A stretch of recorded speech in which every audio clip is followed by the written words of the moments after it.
Hey, welcome to Beyond the Forecast. You can see my globe over there. Look at that. It made the shot already. Oh, that's cool. Is that our new prop? That's going to be the prop I'll use later on. We're going to be talking about a lot of different things here on this episode. Welcome, Christy. Welcome, Brian, to Beyond the Forecast. We're going to have some good stuff to talk about today. Yeah. Especially with kind of what just happened recently. Yeah. Too. We're going to get into earthquake stuff here in a little bit. Mm-hmm. But we're going to start off with this month, even though where we are, at least on the day of this recording on the 30th, we are below average for rainfall for the month, but we've had some days where we've had some heavy rainfall and we've had some flooding problems. Yeah. And that's a big issue for some parts of our area. Especially, Norfolk, Portsmouth, the high density population areas for sure. Yep. Where the water can't drain as easily. Yes. The rural areas takes a little bit more for those areas to flood, because you have more outlets for that water to go, which we'll talk about that, the urban and kind of rural area flooding in a little bit. But yeah, the heavy rainfall, especially for the south side recently, it's been pretty big. And Christy, you've lived here for several years. You've seen the different types of flooding we've had here. We can have urban street flooding or tidal flooding, and we're not so much focused on tidal flooding right now. No, yeah, we've just had a lot of those storms that have to rain themselves out. They just didn't really move, or they were very slow moving, and they produced a lot of rain and a lot of moisture in them. And that just led to a lot of flooding. I mean, we're pretty much at sea level, so you just don't have anywhere for that water to go. It's kind of a good thing in a way for our area being relatively flat, because when we get flooding episodes, we won't have, like a flash flooding episode won't be as dangerous for us compared to an area that's very hilly. The Northeast U.S., whenever a tropical system, I forget, what was it, maybe it was Irene, 2011, really big rainfall. All the water falling in the mountains funnels into the valleys. So we're luckily for us, we don't have those kind of big features to kind of, pull water into a certain area. Yeah, we don't get the moving water situations where that's where you can get the fatalities. Yeah. You can still get them in areas where there isn't moving water. Certainly that can happen as well. But for us, we don't have the rushing water. You have to really head to Williamsburg or Surrey County where there's more rolling hills. Right.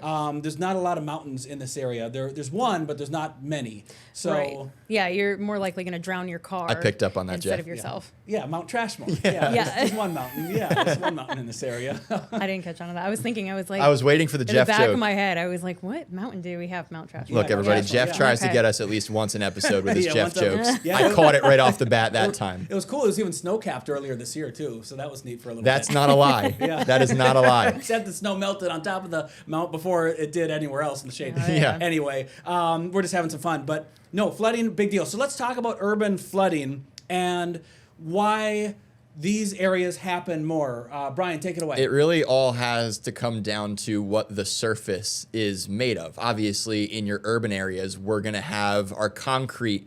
There's not as much natural, there's not as much nature, I should say, around us to help to kind of soak that water into the ground or run it off. A lot of times in these urban areas, you kind of rely on your sewage system or your drains in big city areas to kind of get that water out of there if it kind of piles up in some certain spots. Think of the underpasses kind of around Norfolk and Portsmouth. That's some of the most common problem areas where water can really kind of pool up. And unless we have a way with our drainage systems to get rid of it, it's just going to continue to rise. Whereas in rural areas, that ground can help soak in that water a little bit easier. The surface is more I think the word is porous. Am I saying that right? Porous, where the water is able to drain through the soil a little easier. Yeah. I think that's the word. And there's there's a science of soils, and I did not focus on science of soils during my meteorology. That was more of an ag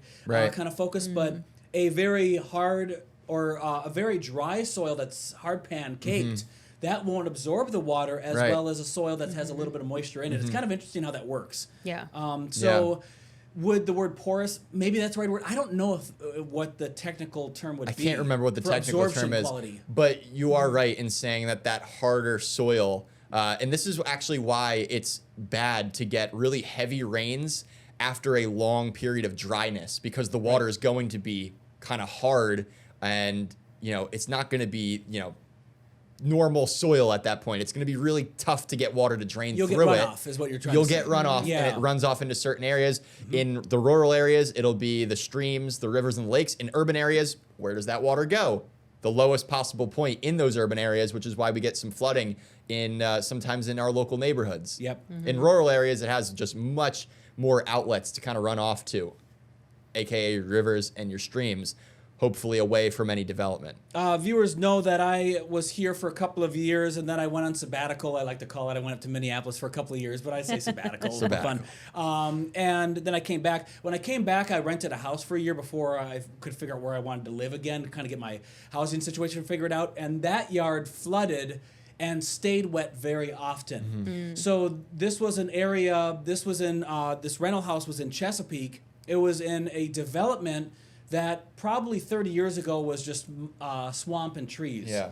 So there was not much area for this water to drain. There was a central pond that the community surrounded, but the water didn't go necessarily into the central pond. It just kind of stayed in our yards. So that's when I learned about there are ways you can get rid of that using a French drain and other drainage methods in your yard. So not so much of a rural type of aspect and not so much urban street flooding and urban flooding, but it is kind of unique in this area because our ground could be clay, so that doesn't absorb the water. No. That water just sits on top of that. Sits right on top. And if you live in one of those areas, I mean, that's what you're dealt with. That's what you got to deal with in your yard, and it can be tough, especially if you have dogs. Oh, totally. Yeah. It can be really tough. Yeah, my dog, she turned 10 and decides that she likes to play in the mud now. So that's always a fun experience whenever it rains.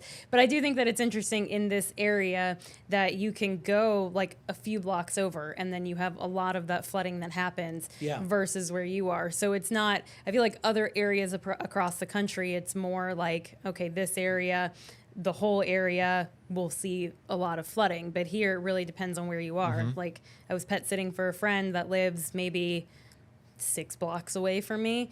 Where I was, perfectly fine, didn't have any flooding, went to that neighborhood. I had to park a block away because you couldn't drive because the whole neighborhood It's like a little street microclimate. was just, flooded. A little microclimate of where that water can go. Totally. Got to give a shout out to all the local city emergency managers. We've had one of them on the show, Ricky Matthews, a couple of months back now, talking about know your zone, know your flood zone. Yeah. So definitely just search that, know your zone, and it'll take you to the page so you can figure out what flood zone that you live in. That's important for everyone to know. And not just for storm surge flooding, rainwater Right. flooding, which can happen at any point of the year.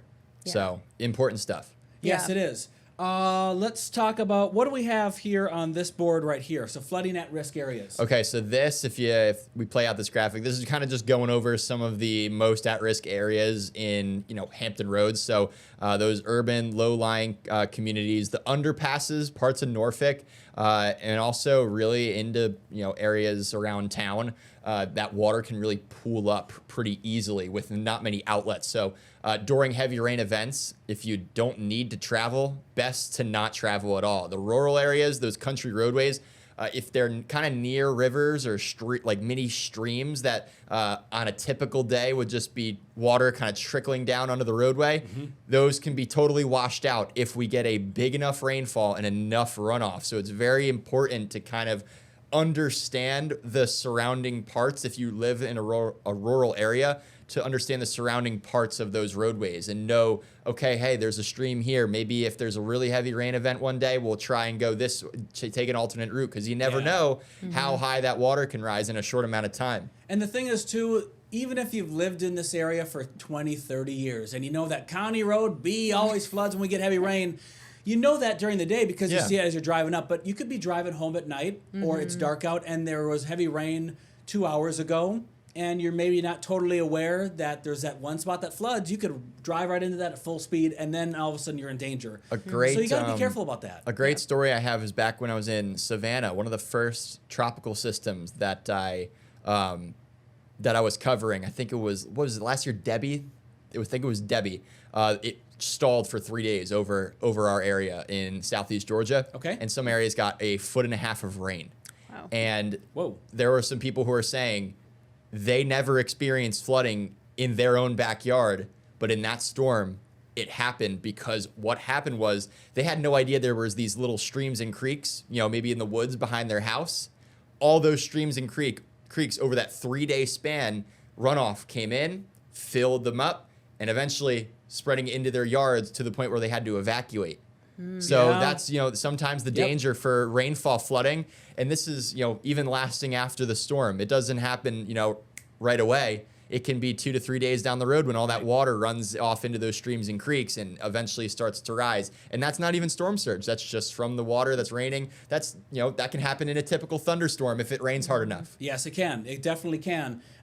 Flooding can also happen too when we have, or can be a problem when we're walking, driving through that water. Obviously, you don't want to be walking or driving through the water when it's certain depth. Definitely not. Yeah, just a foot, that can be enough to float away a small car. So that's certainly something to take note of. And any higher than that, in your big trucks, your minivans, your heavier vehicles can start to get floating and then drifting away.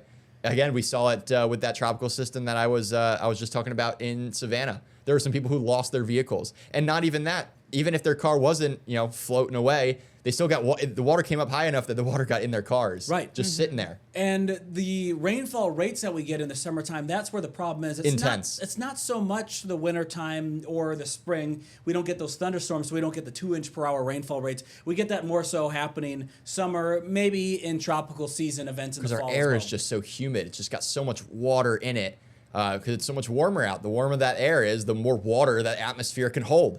So that all that rain coming down. Precipitable water. Yes, Remember that term? a big term. I love that term. Yes. So how much water is in a column of air? So from where we're sitting right now, where you're sitting, where you're watching this, you look straight up and you go to the top of the atmosphere. How much water would be in that column or that tube above you? So if you were to get it all out and you were to extract out 2 inches. Pretend you're taking a squeegee and just wringing it out. What's the maximum amount of water that you could squeeze out of that column of air above you? Yes. Yeah. That's what we talk about when we talk about precipitable water. So if it's above 1.5 inches, that's usually when we're starting to get more concerned for flash flooding We've had events. we've had a couple days this summer where it's been over 2, close to 2.5. Yes. Yeah. And those are the days where, lo and behold, the flash flood warnings get issued. Yep. I don't know about this. Does the dew point outside, would that correlate with PWATS, precipitable water? It kinda. Not think really. it might yeah. it might in a way. I think those days where we did have the precipitable water levels over 2,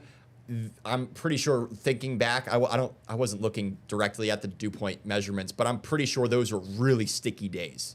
So it's very possible. Yeah. Dew Well, point's I mean, just it the makes measure, sense. the Yeah. measure of how much water vapor is in the Right. atmosphere. Yeah. You need water vapor for that rain to occur anyway. Only measured at a 2-meter height. Right. True. Yeah. So what is That is it? true. What is it going up? Yeah. Is it is it a very saturated column going up? SQT is a good thing to look at there. Yep. Yep. Have you ever launched a weather balloon? In time. college, yeah. You got to launch a college, One time. Penn State, yeah. Well, Yeah, we get I'm just that gonna switch it on nice this camera little because that's the only experience. one. Yeah. That matters. Hey, wait, no, let's get the high five back. five. Yeah, there we go. Yeah. Oh, that's cool. It was like in between the box. Right in was between cool. the box. Anyway, no, that's cool that you got to launch a weather balloon. I've seen one launched. I was not allowed to launch it because it was too windy at the time. There was like a 30-mile-an-hour wind. This is at Wallops Island, so couldn't launch a balloon that day. Yeah. But they launch, obviously, weather balloons launch twice per day at that location. When there's rocket launches happening, they'll launch more weather balloons, but it's not so much NOAA that's launching them. It's more of a NASA thing that's launching them for the clients that are sending their rockets up, because you have to know what wind shear is in the atmosphere. So the rocket's not screaming up and it's hitting a high shear environment, because that's not a good thing for a rocket. Can rip apart a rocket. Yeah, just like when we're flying an airplane, turbulence. Yeah. You don't want that when you have rocketry going on. The shear levels depend on the size of the rocket, things like that.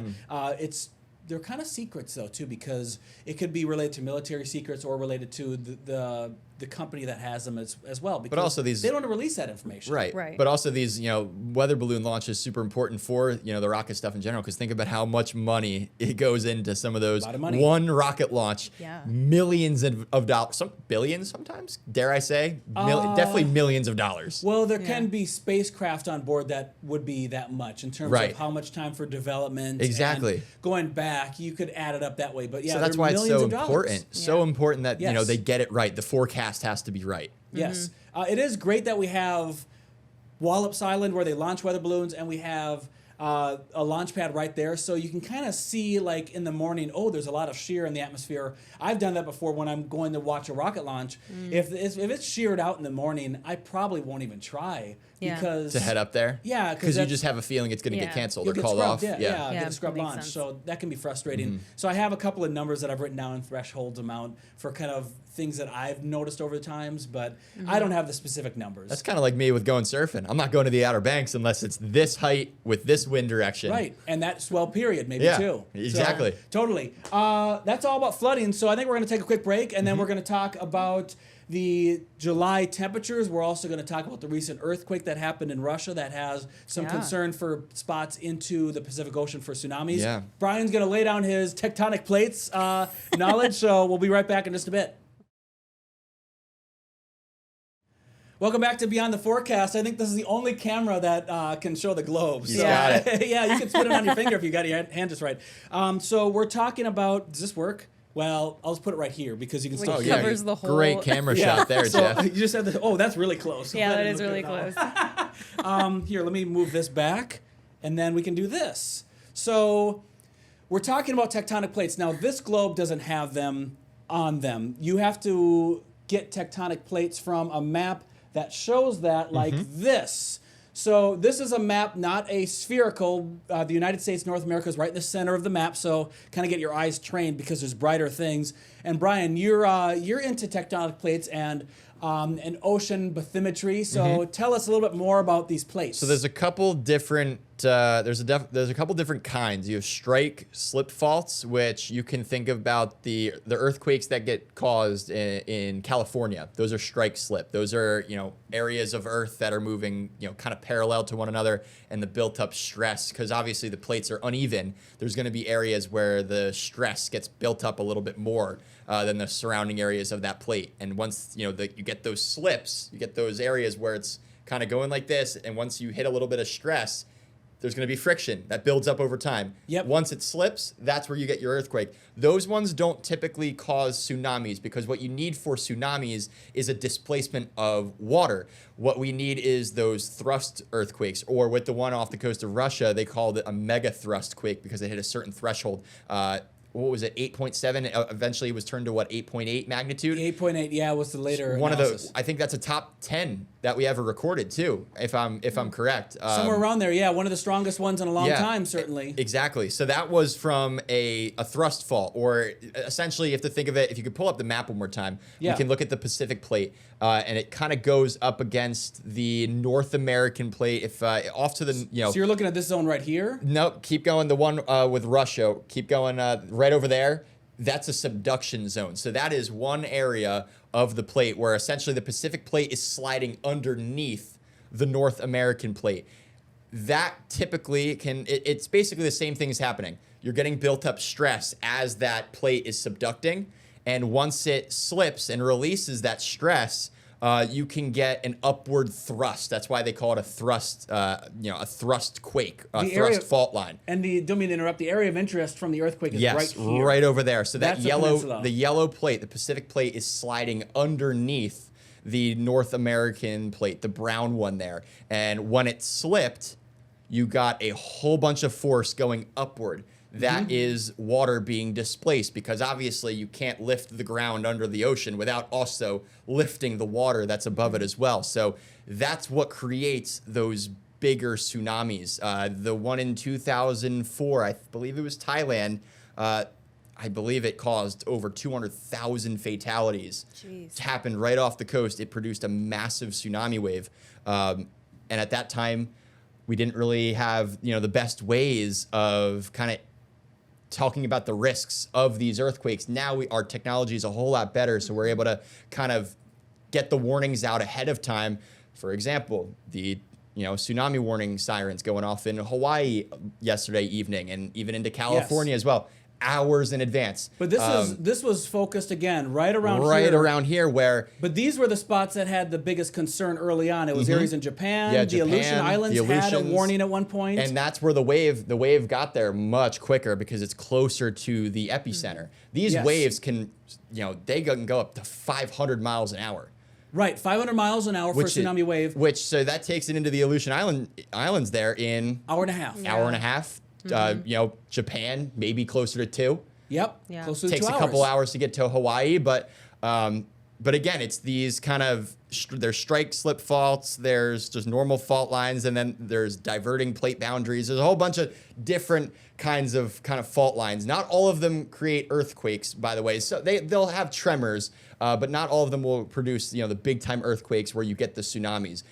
The Ring of Fire, though, in the Pacific, that being your fault lines off the coast of California, where you have those kind of strike slips, and also the subduction zones. Those ones are the ones we really look at for the one, biggest tremors, the biggest earthquakes, and two, for the risk for tsunamis. 3,000 miles away, basically, from the epicenter to Hawaii, so you can imagine takes a couple of hours to get there. But we did see yesterday, I was actually looking at some of the surf line cams, really cool to see, water receding over time. Yep. The reefs becoming bare and dry. Exposed. Also, Surfline actually posted something. Turtles, unfortunately, getting dry docked on the reef. Whoa. Because the water was sucking out. They couldn't move fast enough. Couldn't move fast enough, or it was just going slow enough that they were just kind of hanging out there on the surface, and all of a sudden, whoop, There they go. Water is out. So the thing that I'm kind of wondering too, when I drew this map on this screen here, let me just pull it up so I can reference it. So when I'm showing these arrows, remember, the wave is going to travel the direct distance. It's not going to go down and around. It's going to go the direct distance. I'm noticing that the Aleutian Islands are kind of blocking, they're almost shadowing parts of North America or the United States, which is interesting. So that's why I pulled the globe back out here to see. So if here's Washington State right here, and that peninsula in Russia. So you would have to cross this way. So the distance really isn't that much different than it is to go to Hawaii, which is right here. They're relatively close. You have to also think distance. about when it comes to a wave, whether it's a tsunami wave or just a normal wave. Obviously, with a tsunami wave, the energy, there's so much energy because it's caused by that thrust of the earth upward. And so you have a ton of energy from the ocean floor all the way to the crest of that wave. So even a tsunami that's 3 feet in height, maybe up to our waist, can have the energy of the entire ocean beneath it. So that's why, they're so strong. But this all comes down to kind of bathymetry and then the shape of a coastline. What we have to think about, in areas where there's a bay, waves are not usually as big as areas where you have headland. We call these point breaks in surfing. They tend to catch surf a little bit better. When it comes to a tsunami that's traveling across the Pacific, there's not going to always be areas that actually see a physical wave coming ashore. Mainly the waves are going to be for areas that catch the surf, that catch the wave, areas that stick out a little further. You can think of them as a catcher kind of reaching out, baseball player reaching out and grabbing the ball. That headland, that area of land that's sticking out a little bit further is catching the wave. So in many instances, you can't even notice a tsunami unless you maybe throw up a time lapse. You see the water come out and then slowly surge like back surge. in. Exactly. A lot of times it's a surge and not so much a physical wave. So in areas of the coastline where it kind of reaches out and grabs the water a little bit more, your point breaks, there could be a bigger wave there. That's, I believe, from some of the buoys off the coast of Hawaii, they actually measured it at around 6 to 7 feet. But again, not all of those areas saw an actual wave. It was more of a surge. So this is from NOAA right here, and this is looking at the characteristics of a tsunami. So if you're on a small or large craft or small craft in the middle of the ocean, you're not going to notice it because the height of the wave is very subtle, or the change in the height of the ocean, you're not going to notice that. So the bathymetry, that's the study of the floor. Ocean floor, yes. So as that gets higher or shallower, as it gets shallower, it amplifies the wave or the water. Because essentially you get interactions with that energy flowing. Think of a tsunami. From the crest to the ocean floor, you have all that energy rushing towards a coastline. What happens when you enter the shallow water and that energy at the bottom has nowhere to go? It's running into the ocean floor, has to go up. As a result, you start to build that wave a little bit taller and taller and taller, and to the point where eventually you have so much friction at the bottom, kind of slowing down the bottom of that wave. The top of the wave is still moving the same speed because there's not as much friction. That's where you start to get your cresting wave that eventually breaks. It's the same kind of science when we talk about waves surfing, as is the science behind a tsunami wave, if there actually is one that breaks there too. But again, it's not always going to be a wave. In some tsunamis, it's a surge. It's a surge of water over, sometimes a couple of hour span. And those ones could be just as destructive as, a physical set of waves. This is a cool website that I found. This is again from NOAA. And I can't make this image larger. I tried clicking on the link and it took me to another page. But you can see this is from the tsunami from 2010. Tsunami energy. So there was an earthquake and activity that happened off of South America near Chile. Wow. And that sent the energy across the entire Pacific. So you can see how all of these locations and all of these little red triangles that you see here, they're really small. I apologize for that. But those are all the buoys from the National Data Buoy Center. So last night they were in tsunami mode. If you went to that website, they were actually flashing. Blinking. They were blinking. Yeah, and I've never seen that before. Oh, Okay. tsunami mode. Oh, and I got a question from my parents back home. They were really curious as to if we had something like this on the East Coast. If you go to the National Buoy Data Center's website, we have these buoys for the East Coast as well. They're just obviously not blinking as much because we don't have those kind of tectonic plates off of our coastline. If we could pull up really quickly the map. Yeah, here, we'll look at this real quick. Yeah, I was trying to load it. The East Coast. You're fast. Sorry. See them blinking there on the West Coast? See, they're blinking. Yeah. Yeah. Look at that. So that's where they're detecting that. If you scroll down too, I believe it'll tell you about, see? Right here, tsunami station event mode. In event mode. If you go to the East Coast, you notice they're not blinking. Usually they're not whenever we look at this because there's not the tectonic plates, the North American plate and the African plate. Look in the middle of the North Atlantic Ocean there. That's a diverting plate boundary. Oh, so this right here, this line. So that's a diverting plate boundary. That's essentially two plates that are moving away from each other. Creates a trench in a way. It more so it's creating new land. You have hydrothermal vents down there, volcanic activity creating new land. You actually, if you kind of look through, you can kind of see the depth charts. I believe it actually kind of rises in a few spots along those boundaries because you're again creating new land. You have those hydrothermal vents pumping out magma, and that magma interacting with the water. It creates rock. It's actually a ridge. It's a ridge, exactly. Yeah. It's kind of a mountain chain underneath the water. Yep. But those are diverting plate boundaries, so those are moving away from each other. The North American basin or the North American plate is moving to the west.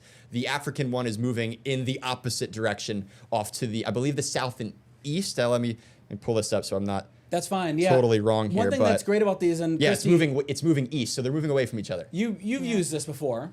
You used this website to look at buoy data, or at least wave heights with hurricanes. Yeah. It's great because you can look at the details of this. If you've never used this page, it's great. You can see the details. You can see, hey, that's what the buoy looks like, and you can see some of the data that's real time or the historical data as well by clicking on these charts. Obviously, changing a pressure for hurricanes or tropical systems, you'd be looking at that. But if you want to see wind speed or wave height, WVHT. It's big for the surfers, this one. Yeah, you can see that right there and you can see the chart. So yeah, this is raw data, raw charts, but everyone can read this. It's just a chart with the x-axis being your time, the y-axis being your height, your feet. It's fairly simple. This one doesn't have much for wave height because there's not much activity out there, but it's a great web page to see what's going on in the ocean. When there's a hurricane moving through this area here, you can see what the buoys are showing, and we lose buoys often. They can either get disconnected and off they go, or they can get damaged by the waves. Because you have to think, a hurricane is the strongest it's ever going to be over the water. Less friction, less limiting factors. Those buoys are at the mercy of the ocean when they're going right through these big hurricanes. So you have to think, there's sometimes waves that are 40, 50 feet inside of a hurricane, and especially close to the eye wall where you have winds 100+ miles an hour. Right. Yeah. Those buoys are getting ragdolled. Yeah. It's windy. This is fascinating stuff. Did you know he knows all this stuff? I didn't. That's impressive. Look, and there's a lot of salt water that gets stuck in the ears here, but still No, remember cool. take for anybody listening, if you're still working through high school or even college, take an earth and mineral science class. It's so much fun. It's Yeah, cool You learn I took so a much. natural disaster class in so much. college, and it was cool. We talked a little bit about earthquakes and tsunamis and all that stuff. Maybe not as in depth as that, but Right. Not as much. But it was good. Did you watch the show the cartoon Captain Planet? no, I did Oh, not. you didn't watch the show? No. Brian, did you ever watch the show? Uh-uh. Oh, okay. Well, that joke didn't work. All right. Well, anyway, I was just going to say, so Captain Planet, to spawn or create Captain Planet, you have all the Planeteers, they have 5 different rings. And you would be Earth, because Earth There could be fire, there could be wind, water, or heart. So you would be the earth because you know everything about the earth. You would spawn on the earth, and then the mountain forms. That's awesome. That's Anyway, a cool. You gotta watch That's the cool. show. You gotta watch the show. Now I have to. Now you put me on. You put me on the spot. Awesome. Yeah. Anyway, we'll be back with more. We're going to talk about the July climatology. Christy's been crunching the numbers on that. We're going to talk about how warm and how cool it's been, and rainfall-wise, we'll look ahead to that. So we'll have more coming up. Brian's going to disappear. So thanks for joining us, Brian. Of course. We'll see you for the next See one. you guys. Yeah, we'll see you for the next one. By the way, the next episode is going to be all about your questions, viewer questions. So start Yeah, that'll be a fun one. Those are always Give fun. it, post them to us. We'll be excited for it. Yeah, so Yeah. we'll be right back.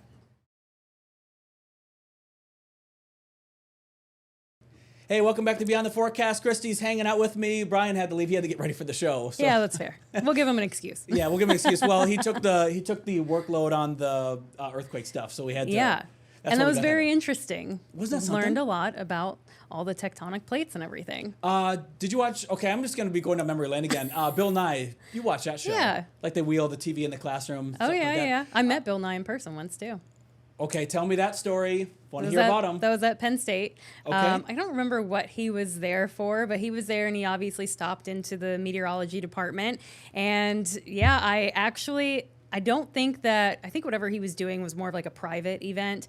And I had run into him. I was going up to do my campus weather service, and they have the bathrooms right by the elevators. So I literally almost collided with him when I got out of the elevator and he was leaving the bathroom. Okay. So not the greatest, I guess, interaction, Yeah, but I still met him tell in me. person. That's cool. Got to meet him. Yeah. I remember the episode that he did a long time ago about tectonic plates. Where Okay. he had like a big pool and he had like giant floating foam plates for the Earth Yeah. to kind of show how the tectonic plates work. So that's kind of my only knowledge of it. So Brian just opened that world up a lot more to me. Yeah, no, that was cool. And I think it was more interesting to me. I mean, I knew about all the they have the different plates when they're colliding and stuff, but the diversion and then how that creates a ridge and mountains and stuff, Right. like I didn't know that's that. pretty interesting. And I didn't know that that's kind of where we are on the East Coast. So we, I guess, have a little bit of a lower risk of seeing some of these tragic tsunamis and Yeah. earthquakes. Yeah, which is great Yeah. because a tsunami risk for Virginia Beach and for Hampton Roads would Oh, be man. pretty scary. Yeah, that'd be really bad. Because the beaches in Hawaii, the beaches in California, not all of them, but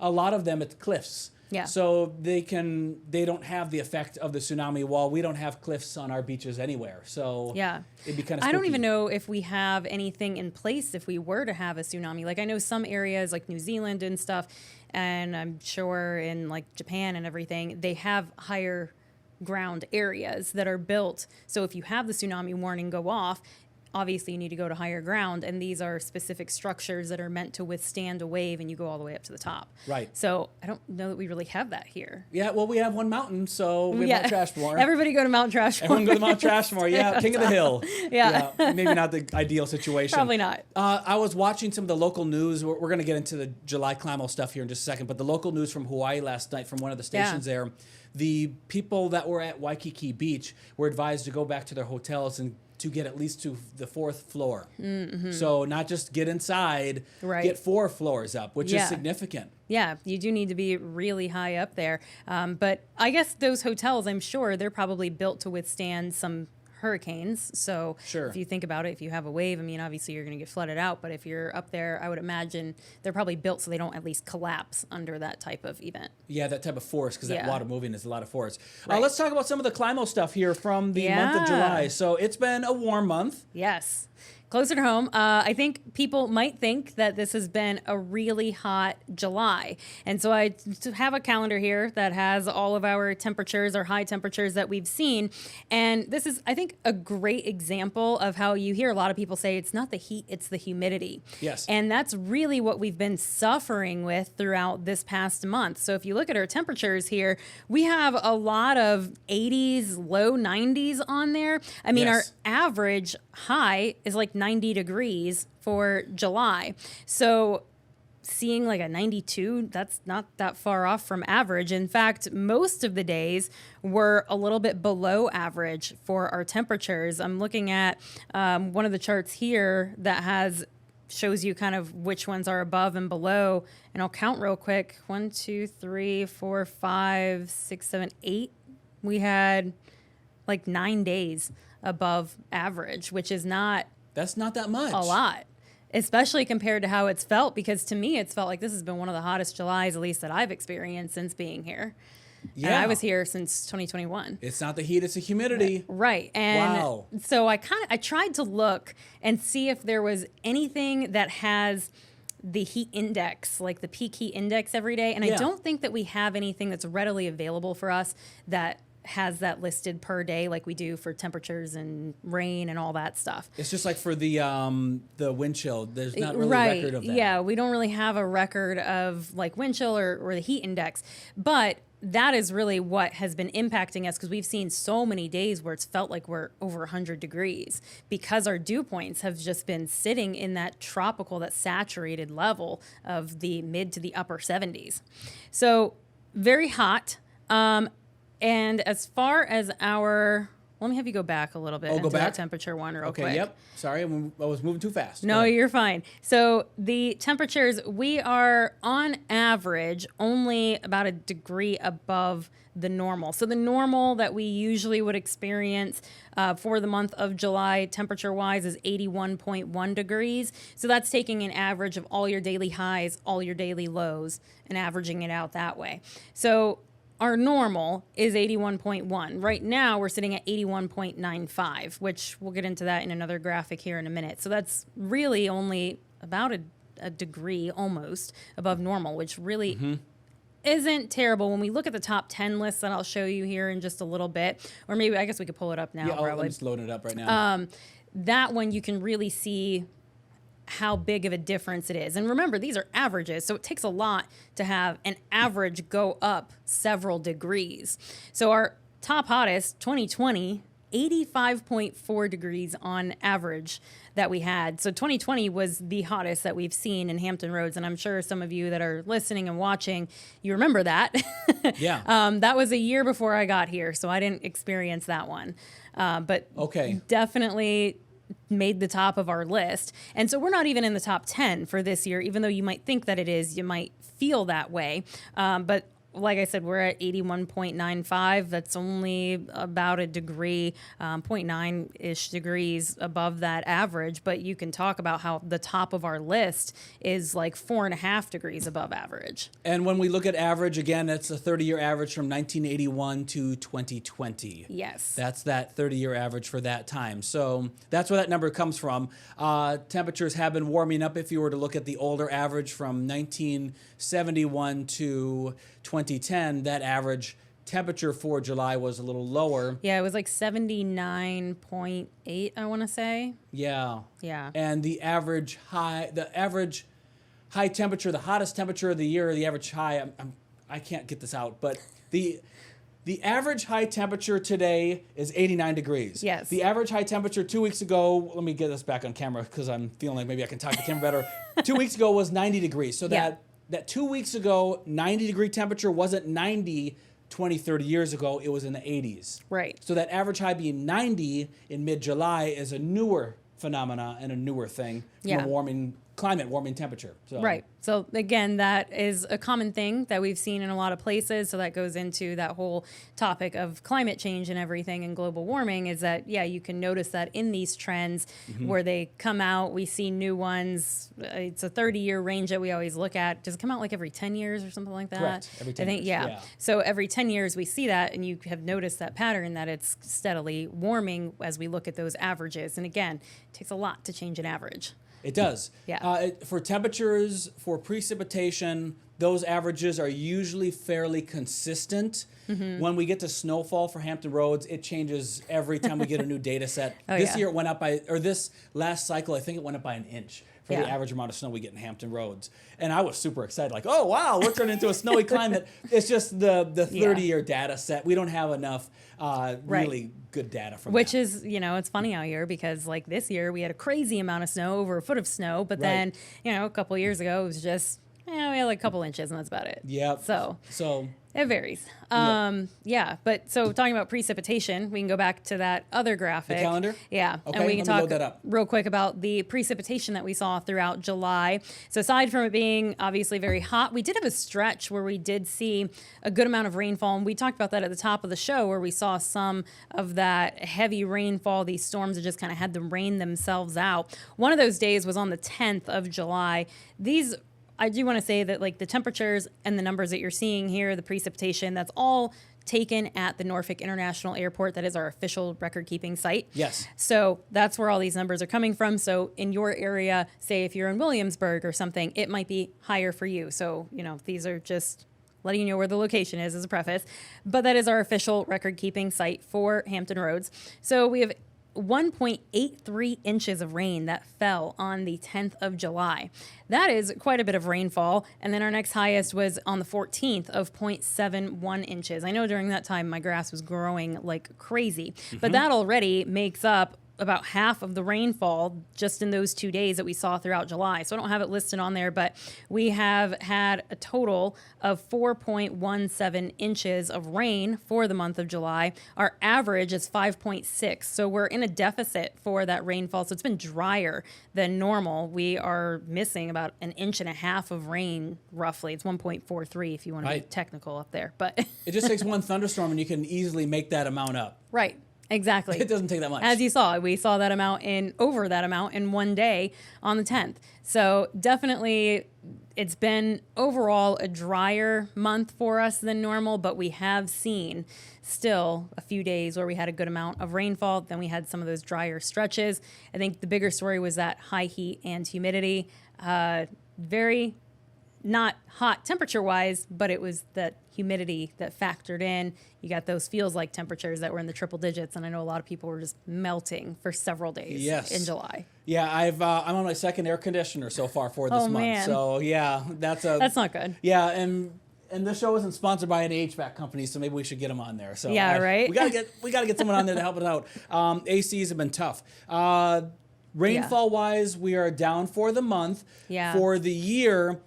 This is not for the average. This is not where we are for the year, but this is looking at when the rainy season is. So for July, we're down by 1.5 inches roughly. We usually get around 6 inches of rainfall in the month of July. This is the rainy season right now. July, August, September. It continues into September because of those tropical systems that come from the Gulf or from the Atlantic. Yeah. So that's where we get the 3 months right now. Really 4 months if you want to include June. This is our rainy season here in Hampton Roads. Yeah, it is. So I'm expecting as we head into August to see some more rainfall out there eventually. Yeah. I mean, we're not too far off. I think overall for the entire year, I looked at that deficit and it's roughly about like 1.5 inches. So we're not like in a severe drought or anything like that. Thankfully not. Yeah. The growing season, even though when we looked at that last calendar graphic, we haven't had a ton of rain. It seems like the growing season's been pretty good though for any gardeners that have been doing stuff. Yeah, I think you've had some luck in your garden. My tomatoes have been really good this year. I think it's part of it from soil amendments, learning to put more compost and to just good stuff in the ground in the beginning of the season, but also just the frequency of rain. The tomatoes have been really thriving on that. Just enough rain when we need it, not too much rain when the fruit is ripening to burst the tomatoes. So they've been pretty good so far this year. Okay, yeah. They've been good. That's a lot. Maybe that was my problem. I tried to do a garden a couple of times and it just didn't work out. So maybe I need to take some notes from you. Yeah, every year there's a new battle. Like the last 2 years, my bell peppers have been stunning. This year, they're nothing yet. So we'll see what happens. They've always taken me longer to grow than my peers. They get them to harvest a lot sooner than me. I'm harvesting them in September. Oh. So I'm giving it some more time. Okay. I'm not rushing the plants. Yeah, you still got a couple months. Yep, we still have some time. Yeah. We still have some time But gardening-wise, it's been so far really well. The zucchini haven't produced yet. I've been having troubles with the vine borers where the little, the flies or whatever, they lay eggs on the vine and then these little grubs and larvae grow inside them and you're picking them out. Oh, that's not Maybe good. a little TMI, but it's not fun. Anyway, but I think the year has gone pretty well, at least for rainfall amounts. We're Yeah. going into August and September. We'll see what we can do with that.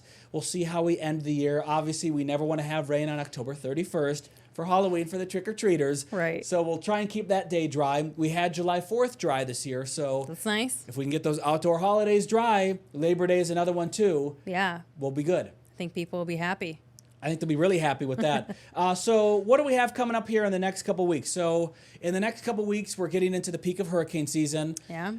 We're also going to be focusing more on daily forecasts here on Beyond the Forecast as well for hurricane season, for more hyper-local forecasts. We're going to be doing that in the coming month. So that's going to be exciting. But next week is going to be all about viewer questions. And I'm excited for that because I have one that's already saved. I don't remember who asked the question. I'll get that next week. But we're going to be talking about why rockets, and we're going to go right back to astronomy, why rockets fly the way they do to get into space. So we're going to talk a little bit about that and try to answer some of the misnomers about that. Yeah. And also just kind of make it, we're going to try and do basically a little bit of orbital mechanics here in the CTV area. So in the Wavy Plus studio. Yeah, that should be fun. It's always fun when you talk about space. I love talking about that. I love talking about that. I don't have any new telescopes or any new images to share there. A friend of mine does. He's been on the show a couple of times. He's gotten some new pictures and images of Andromeda. So we'll maybe see if we can get some of those pictures to share as well. Yeah, no, that's always good. It's always fun to get viewer questions and answer them. Sometimes it makes us think a little harder, so it's always good. I love doing that. What's a good way for them to get a hold of us? Well, it's our email, I assume, right? Yeah, our email is fine. Facebook, any way. Yeah. Any way you want to do it is fine. So you can send the question in if you have a picture of something and you're confused. You can use wavy.com/reportit to include a picture. You can post them on our Facebook. We'll be asking probably, I would say Sunday or Monday next week. We'll put up a post. Or that could be Sunday or Monday when you're watching. So whatever date that is, let me pull up my calendar real quick. So that would be the 3rd or the 4th of August. We'll probably make a post and just put your question in there in the comments, and then we'll grab all those, and then we'll do the Q&A on our episode when we do that later that week. Sounds good. Anything else you want to mention today, Christy, before we sign out? No, I think we covered it all. I think we learned a lot today. Yes, we did. It was good to learn more about the tectonic plates and the earthquakes, too, and kind of how our area is a little bit lower risk. So shout out to Brian for that. Thank you, Christy, for helping us out on the episode for today. We will do another episode next week. So thanks for watching.